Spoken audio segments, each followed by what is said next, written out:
Maximum ক্ষেত্রে এই ধরনের কিছু কোয়েরিজ এবং মানে কিছু নৈরাশ্যজনক বা নৈরাশ্যমূলক প্রশ্ন আসে যে আম, আমি তো কারোর ক্ষতি করিনি বা আমি তো অসৎ পথে চলি না, তো আমার জীবনে এরকম কেন হয়? বা আমি তো চেষ্টা করছি বা আমি কারোর সাথে এরকম করি না কিন্তু তারা আমার সাথে এরকম করছে। ফ্রেন্ডস হতে পারে, কলিগস হতে পারে, রিলেটিভস হতে পারে, নেইবার্স হতে পারে, যে কোনো কেউ হতে পারে। এটা এক নম্বর প্রশ্ন। দ্বিতীয় প্রশ্ন এটা থাকে যে আমি স্পিরিচুয়াল পথে হাঁটছি, আমি অনেক কিছু প্র্যাকটিস করছি, হিলিং মডালিটির সাথে যুক্ত, আমি অনেককে অ্যাডভাইস দিই যে এটা করো ওটা করো, ভালো আমি সবার ভালো করি, কিন্তু রিটার্নে আমি কিন্তু ভালো বিহেভটা পাই না। আমি সবার জন্য নিঃস্বার্থভাবে করি, বাট আমি আমার যখন প্রয়োজন তখন আমি যারা আমার থেকে হয়তো হেল্প নিচ্ছে, আমি তাদেরকে যে কোনো সিচুয়েশনে হোক, আমি যতই বিজি থাকি আমি সময় বার করে তাদেরকে হেল্প করছি, তাদেরকে মোটিভেট করছি। কিন্তু আমার যদি কোনো হেল্প লাগে বা কিছু, বা আমি যদি ডাউন ফিল করি, আমার যদি মনে হয় যে আম, একটু তারা কথা বলুক বা তাদের আমি সময় চাই, তখন আমি আর তাদের ক্ষেত্রে কোনো রকম আম, মানে রিভার্সে কিছু পাই না, বা যেটা পাই সেটা নেগেটিভ। বা যখন কারোর কিছু থাকে না আমি তাদের জন্য করছি, বাট যখন আমার কিছু প্রয়োজন তখন আমি কোনোভাবেই পাচ্ছি না, সেটা যে কোনো কেউ হোক। ইভেন অনেকে আছে যে তাদের মা বাবা টক্সিক, ফ্যামিলি, অন্যান্য রিলেটিভস, এদের কথা ছেড়ে দাও, মা বাবা টক্সিক, মা বাবার সাথে হচ্ছে না। আবার অনেকে আসে যারা খুবই বয়স্ক, বা খুব বয়স্ক বলবো না, বাট একটা পার্টিকুলার মানে 30-35 বছরের ছেলে মেয়ের ক্ষেত্র, বা 40-45 বছরের ছেলে মেয়ের ক্ষেত্র, তাদের মা বাবাদের এরকম একটা নৈরাশ্যজনক কথা থাকে যে কোনো দিকে কমতি রাখিনি, পালন করেছি, কিন্তু তারপরেও আহ, মা বাবাকে দেখছে না, বা ক্লেশ হচ্ছে কোনোভাবে। তো এরকম থাকে, পার্টিকুলার মেইন কথা হচ্ছে এটা, আমি কারোর জন্য নিঃস্বার্থভাবে করছি, বাট আমি যতটা করছি তার 1%ও যদি আমি এক্সপেক্ট করি সেটাও হচ্ছে না, সেটা কেন হয়? এবার আমি তো আমার সাথে যারা কানেক্টেড আমি তাদেরকে বুঝিয়েই যাই তাদের, কারণ প্রত্যেক কটা সিচুয়েশন আলাদা থাকে, প্রত্যেক কেস স্টাডি আলাদা, প্রত্যেক সাবজেক্ট আলাদা, তাদের মতো করে বোঝাই। এবার তারপরেও অনেকের প্রশ্ন থাকে যে তাই বলে আমাদের সাথেই এরকম হবে? আমরা সৎ পথে হাঁটছি তাই বলে আমাদের সাথেই এরকম হবে? আর যারা খারাপ কাজ করছে, যারা দিনের পর দিন মিথ্যে কথা বলছে, যারা প্রতিনিয়ত লোকের দুরাচার করছে, যারা অন্যের ক্ষতি করছে, ইভেন ব্ল্যাক ম্যাজিক করছে, তাদের কোনো কিছু হবে না, তাদের কোনো শাস্তি নেই? এবার প্রথম কথা হচ্ছে, আমি এটা দেখেছি বা শুনেওছি অনেক গল্প, সবকিছু তো আর দেখিনি, অনেক কিছু শুনেছি যে সেটা শুধুমাত্র আমার ক্লায়েন্টদের থেকে তা নয়, কারণ এই জিনিসগুলোতে নলেজটা তো হুট করে হয় না, নলেজ তো বাড়ায়, মানে কিউরিয়াসিটি, সেটা তো আর হুট করে হয় না, সেটা মানে থাকে, ভেতরেই থাকে। এবার সময় বিশেষে সেটা বা সিচুয়েশন বেসিসে সেটা প্রকাশ পায় বিভিন্ন ক্ষেত্রে। তো এবার অনেক ক্ষেত্রেই শুনেছি বা নিজে যতটুকু আমি অবজার্ভ করেছি সেটা হচ্ছে যে ব্ল্যাক ম্যাজিক যদি কেউ করে থাকে বা কারোর খারাপ যদি কেউ চেয়ে থাকে, সেটার ভোগান্তি তারা পায়। ঠিক আছে, নির্মম ভোগান্তি পেতেও দেখেছি, শুনেছি, এবং আমি এটা খুব জানি এবং মানি যে তারা পাবে। এবার ব্যাপারটা হচ্ছে যে সেটা হতে পারে যে এই জন্মে হয়ে গেল, এবার আম, বা অন্য কোনো জন্মে, ঠিক আছে। এবার তারপরেও অনেকের প্রশ্ন থাকে যে এই জন্মে তো আমি পেতে দেখিনি, বা এই জন্মে পেলে ঠিক আছে, তাও ঠিক আছে, আমি ধরে নেবো যে পাবে, সেটা ভেবেই আমি সন্তুষ্ট থাকবো। কিন্তু এই জন্মে না পেয়ে যদি অন্য জন্মে পায় তাহলে কি লাভ? আমি তো আর তখন জন্মাবো না, আমি তখন জন্মাতে নাও পারি, আমি তখন তো দেখবো না।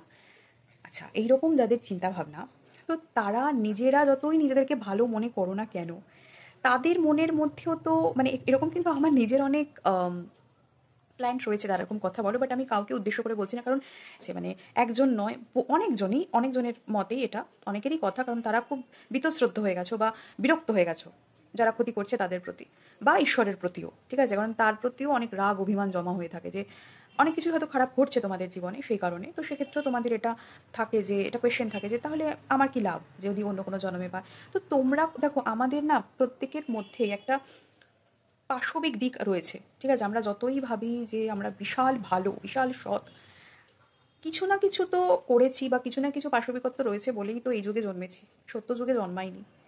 না হলে এতই যদি ভালো হতাম তাহলে সত্য যুগেই জন্মাতাম। কিছু না কিছু পাপ তো সবারই রয়েছে, এবার কেউ চাইছে সেটাকে ঠিক করতে, কেউ বুঝতে পারছে, ভক্তির পথে হাঁটছে, ঠিক আছে, হয়তো জানিও না যে কি, কিন্তু টেনে নিচ্ছে, কারণ সোল চায়।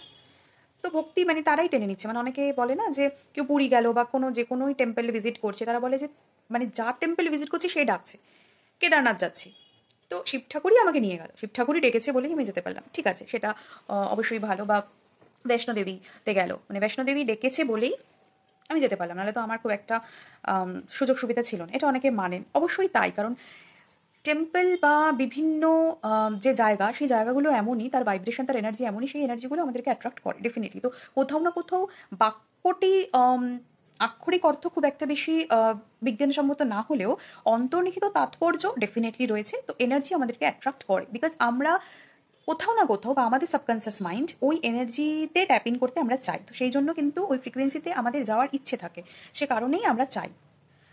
এবং সেই কারণ বশতই ইউনিভার্স যেহেতু সিগন্যাল বোঝে, আমাদেরকে সেই সুযোগটা করিয়ে দেয়। অনেকেই বলে আমি তো আমার যা শারীরিক অবস্থা আমি যেতে পারতামই না, কিন্তু আমি গেলাম, খুব ভালোভাবে ঘুরে চলে এলাম, তার মানে সেই আমাকে বাঁচিয়েছে, সেই সবকিছু করেছে। ঠিক আছে। তো যাই হোক, যেটা বলছিলাম যে আমাদের প্রত্যেকের মধ্যে একটা পাশবিক দিক কোথাও না কোথাও রয়েছে। যেমন ধরুন একটা জীবন বিজ্ঞানের কথা যদি আসি, ডারউইনের মতবাদ, যেখানে আম, মানে এক্সিস্টেন্সের জন্য সংগ্রাম, সার্ভাইভাল ফর এক্সিস্টেন্স বা অস্তিত্বের জন্য সংগ্রাম যেটা রয়েছে, যে পৃথিবীতে যদি আমরা দুটো মানুষ থাকি আর কেউ বেঁচে নেই, তো সেক্ষেত্রে আমাদের মধ্যে সেই পাশবিকতাটা হয়তো থাকবেই। ঠিক আছে, খুব বেশি মোক্ষ লাভের দিকে যদি না যাই, তো যে হয়তো আরেকটা মানুষকে এমন ধরো না খাওয়া না কিছু, ঠিক আছে, বহুদিন ধরে মানে অতৃপ্ত হয়ে রয়েছে কোনোভাবে, আরেকজনকে যদি এরকম কোনো দৈববাণী আসে যে আরেকজনকে মেরে ফেলো বা কিছু, যেরকম আসুরে দেখানো হয়েছিল, ঠিক আছে, মানে এমন করেই আমাদেরকে ম্যানিপুলেট করা হচ্ছে, বাধ্য করা হচ্ছে। তো আমরা যতই নিজেদেরকে ভালো মনে করি না কেন, আমাদের সেই পাশবিকত্বটা বেরিয়ে আসবে এবং অন্য সে যতই আপন হোক নিজের হোক, আমরা তাকে হয়তো দমিয়ে দেবো। ঠিক আছে, মানে এটা একটা আমি এক্সাম্পল দিচ্ছি। তো সেরকমভাবে যারা মনে করে যে আমারই খারাপ হচ্ছে, ওর কেন খারাপ হচ্ছে না, বা ওর অবনতি আমরা কেন দেখতে পাচ্ছি না, তো এটা বেসিক্যালি তাদের জন্য। সেটা হচ্ছে যে অন্যের কথা ভেবে নিজের যে সময়, নিজের যে এনার্জি, সেটা নষ্ট না করাই ভালো। আমি যতটা খারাপ ফিল করবো অন্যদের কথা ভেবে, সেই জায়গাতে আমরা যদি কোনো প্রোডাক্টিভ কাজ করি, এবার জানি যে সিচুয়েশন মাঝে মধ্যে এমন থাকে যে ওই সিচুয়েশন থেকে, ওই এনার্জি থেকে আমরা বেরোতে পারি না, এতটাই নেগেটিভ সব কিছু হয়ে ওঠে, কিন্তু কোনো উপায় তো নেই, মানে বেরোতেই হবে। বেরোতে পারছি না, বাট বেরোতে তো হবে, না হলে তো ওই ট্র্যাপেই ঢুকে থাকবো, ওই ট্র্যাপেই ঢুকে থাকবো, মানে ট্র্যাপড হয়ে থাকবো, ওই এনার্জিতেই ট্যাপ ইন করে থাকবো। তো ওটা তো করলে চলবে না, তো আমাদেরকে তো বেরোতেই হবে। কেউ 2 মাসে বেরোয়, কেউ 2 দিনে, কেউ 2 বছরে, কারোর বেরোতে পুরোপুরি 20 বছর সময় লেগে যায়, কিন্তু বেরোতে তো হবেই। আর না হলে ওখানেই পচে গলে মরে যেতে হবে, মানে ওই ট্র্যাপের মধ্যেই। তা সেখানে যদি বদ্ধ হয়ে পচে গলে মরে যাই, তাহলে কি আমার সোলের উন্নতি হলো, ট্রান্সফরমেশন হলো? মানে অ্যাজ এ সোল আমি পৃথিবীতে জন্মগ্রহণ করেছি এই কারণেই, যাতে আমার যা যা কিছু ভুল কর্ম রয়েছে সেটা শুধরোতে পারি, এবং আগের জন্মে যা কিছু হয়নি সেটা যেন আরো ভালোর দিকে যেতে পারি এবং যাওয়ার চেষ্টা করি, আলটিমেট মোক্ষ লাভ করি। সেটার জন্য কিন্তু সবাই সেটা ভুলে যায়। সবাই পৃথিবীতে জন্মগ্রহণ করার পর সবকিছু সেটা ভুলে যায়, ভুলে অবচেতন মনই যায় না। সেই জন্য বলা হয় স্পিরিচুয়ালিটির প্রথম পদক্ষেপই হচ্ছে নিজের অবচেতন মনকে যতটা পসিবল জাগ্রত করা বা সেটাকে বোঝা। নিজের অবচেতন মনকে বোঝা মানেই নিজের সোলের সাথে কানেক্ট হওয়া। এই জন্যই বলা হয় যে তোমার মধ্যেই, মানে কোথাও যেতে হবে না, তোমার মধ্যে ঈশ্বরের বাস। ওই ঈশ্বর হচ্ছে ওটাই, মানে যে তোমাকে সমস্ত কিছু বুঝিয়ে বলতে পারে, যে তোমাকে পথ দেখাতে পারে। আর তোমার পথ তোমার অবচেতন মনই দেখাবে, তোমার সাবকনসিয়াস মাইন্ডই দেখাবে, তোমার সোল দেখাবে। তো সেটা আমাদের মধ্যেই রয়েছে। আমাদের চেতনা তো অন্য কারোর সাথে কানেক্টেড নয়, অন্য কারোর মধ্যে নেই। কোনো পাথরে কোনো কিছুতে আমরা খুঁজে পাবো না। আমরা পাথরকে ভালোবাসি, কোনো মূর্তিকে ভালোবাসি বা তার শ্রদ্ধা করি কেন? কারণ সেই এনার্জিতে আমরা যেতে চাই, আমরা চাই যে সারেন্ডার করতে। আমরা চাই আমরা কোনো কিছু প্রে করি, যেটা হোক। কার কাছে প্রে করি? একজন মা দুর্গা, একজন শিব, একজন কৃষ্ণের কাছে, কেউ অন্যান্য কমিউনিটিতে যারা রয়েছেন তারা তাদের কাছে। তারা কারা? তারা আমাদের থেকে উন্নত এনার্জি। আমরা তাদের কাছে কিছু চাইছি। সেই উন্নত এনার্জি কে? আমাদেরই অবচেতন মন, সেটা বুঝতে হবে, আমাদেরই সোল। কিন্তু আমরা যদি ধরে নিই যে তাদের বাস আমাদের মধ্যেই, তাহলে আমরা তো কোনো কিছু খারাপ করবোই না। কিন্তু আমরা সেটা জানি না, মানি না। আমরা আমাদের মধ্যে যে ঐশ্বরিক শক্তি রয়েছে সেটাকে সেপারেট করে রেখেছি। আমরা ম্যাক্সিমাম ক্ষেত্রে মেটেরিয়ালিস্টিক যে দিকটা রয়েছে তার সাথে বেশি কানেক্টেড, এবং স্পিরিচুয়ালিটির যে দিকটা রয়েছে সেটার সাথে ডিসকানেক্টেড। সেই জন্য নিজেদের মধ্যে মানি না বলে আমরা একটা ধরে নিয়েছি যে অন্য কোথাও তার বাস, কিন্তু নিজেদের মধ্যেই বাস। তো সেটা বুঝতে হবে, জানতে হবে, ফিল করতে হবে, নিজেকে প্রায়োরিটাইজ করতে হবে, নিজের ভালোর সাথে নিজের দোষ ত্রুটিটাও ধরতে শিখতে হবে। চেতন মন আমাদেরকে অনেক সময় ভুল পথে সঞ্চালিত করে, কিন্তু অবচেতন মন কখনো আমাদেরকে ভুল পথে সঞ্চালিত করতে পারে না। এখন যদি হ্যাঁ কেউ হিউম্যানের আকারে ডেমন হয়ে জন্মায়, সেটা আলাদা ব্যাপার। যেরকম আমি এই ব্যাপারে কথা বলিনি, কারণ এই ব্যাপারটা কথা বলার মতোই নয়। অনেকে কথা বলেছেন, অনেকে বিদ্রোহ করেছেন,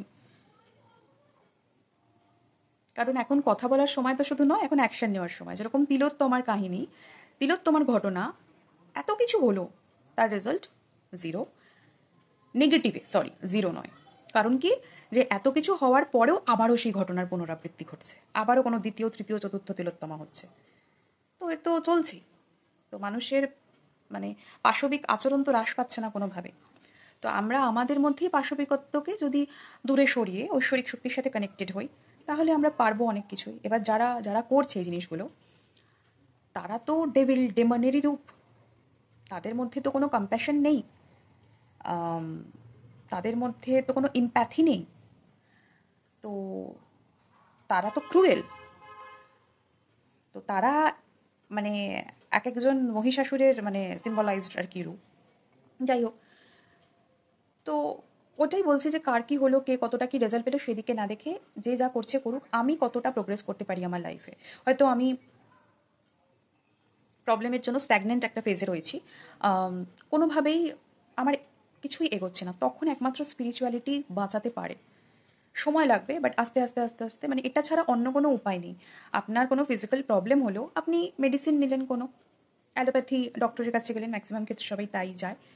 যারা অ্যালোপ্যাথি মেডিসিনের প্রতি ভক্তি শ্রদ্ধা বা বিশ্বাস হারিয়ে ফেলেছেন, তারা এখনও হোমিওপ্যাথি বা আয়ুর্বেদিক ডক্টর যারা রয়েছেন তাদের কাছে যান। অনেকে অ্যাকিউপ্রেশার করেন, ফিজিওথেরাপি করেন, মানে ফিজিক্যাল প্রবলেমের জন্য বলছি। মেন্টাল সাইকোলজিক্যাল প্রবলেমের জন্য কাউন্সিলরের কাছে যাওয়া বা সাইকিয়াট্রিক টেস্ট বা সাইকোলজি যারা রয়েছে তাদের কাছে যেতে পারেন, ঠিক আছে। কিন্তু স্পিরিচুয়াল প্রবলেমের জন্য যে অনেক কিছু মানে মেডিসিন নিয়েও যখন কাজ না হয়, তখনই মানুষ এই পথে আসে, হলিস্টিক অল্টারনেটিভ থেরাপি, স্পিরিচুয়াল প্রোগ্রেসের পথে, যে ঠিক আছে এবার অন্তত এটা ট্রাই করি। তো সেক্ষেত্রে এটাই বলবো যে যে যা করছে করুক, আমরা কতটা প্রোডাক্টিভ কাজ করতে পারি, আমাদের উন্নতির জন্য কতটা করতে পারি সেটুকু আমরা দেখবো। অন্য যে কোনো কেউ কিছু করছে সেদিকে আমরা নজর দেবো না। যাই করুক, হয়তো তারপরেও করবে, আমি যতটাই উন্নত হয়ে যাই বা আমার জীবনে অনেক উন্নতি হয়েছে, তারপরেও হয়তো অনেক কিছু করছে, করুক, সেটা তাদের কাজ, সেটা তাদের কর্ম। তারা ইহজীবনে পাক কি অন্য জীবনে পাক, তাদের ব্যাপার। অন্যের ব্যাপারে মাথা ঘামানো উচিত নয়, ঠিক আছে। আর দ্বিতীয় কথা, যে অনেকে ভাবেন যে না এই জীবনে তারা তো ভীষণ সুখী, তাহলে এতটা মানে ডেভিলিশ ক্যারেক্টার হয়ে তারা কি করে, বা মানে একটা আগলি সোল হয়ে কি করে তারা এতটা হ্যাপি লাইফ লিড করছে? হয়তো তাদের কোনো প্রারব্ধ কর্ম রয়েছে, তাদের আগের কোনো কর্ম রয়েছে যেটা খুব ভালো। সেটা হয়তো মানে তার সেটা এতটাই ভালো যে তার এফেক্ট তারা এখন ইহজীবনে পাচ্ছে, আর ইহজীবনের যে কুকর্মগুলো সেগুলোর হিসেব নিকেশ আবার পরে হবে। অথবা তাদের অ্যানসেস্টারদের কোনো ব্লেসিংস রয়েছে, ভালো রয়েছে, তাদের জন্য কেউ কোনো কাজ করেছে যে সেগুলো খুব ভালো, সেই জন্য তারা এখন ফল পাচ্ছে। কারণ ancestor healing, ancestor blessings, ancestor মানে হিলিংয়ের জন্যই ব্লেসিংসটা আরও বেশি করে পাওয়া যায়। বাট অনেকের ক্ষেত্রে তো অনেক কিছুই হয়, ব্লেসিং তারা হয়তো জানেও না, বাট অটোমেটিক তারা ব্লেসিংস পাচ্ছে। অনেকের ক্ষেত্রে জানে না, অটোমেটিক্যালি তারা কার্স পাচ্ছে। তো সেটা একদম জীবন কিন্তু শেষ করে দেয়, ঠিক আছে। তো সেই কারণে অন্য কার কি হচ্ছে সব কিছু ভুলে, খুব হয়তো আমি ব্লকড হয়ে গেছি, আমার কিছুই হচ্ছে না, বাট তবুও আমি নিজের জন্য কাজ করব, নিজের যাতে প্রোগ্রেস হয় আমি সেই চেষ্টাটাই করব। হারলে চলবে না, যা কিছু আসছে জীবনে সেটাকে চ্যালেঞ্জ মনে করে সেটা নিতে হবে, সেটা অ্যাকসেপ্ট করতে হবে এবং এগিয়ে যেতে হবে, যুদ্ধ লড়তে হবে, মানে আর কোনো উপায় নেই। বা যুদ্ধ লড়ার জন্য অনেক রকমের উপায় আছে, সেটাকে আমরা অ্যাকসেপ্ট করতে পারি, সেটাকে আমরা শিখতে পারি, তার জন্যই হিলিং মডেলিটি। বাট আর কোনো উপায় নেই, মানে চুপ করে তো ঘরে বসে থাকা যাবে না, ঠিক আছে, এই হচ্ছে ব্যাপার। তো এটাই বলার ছিল।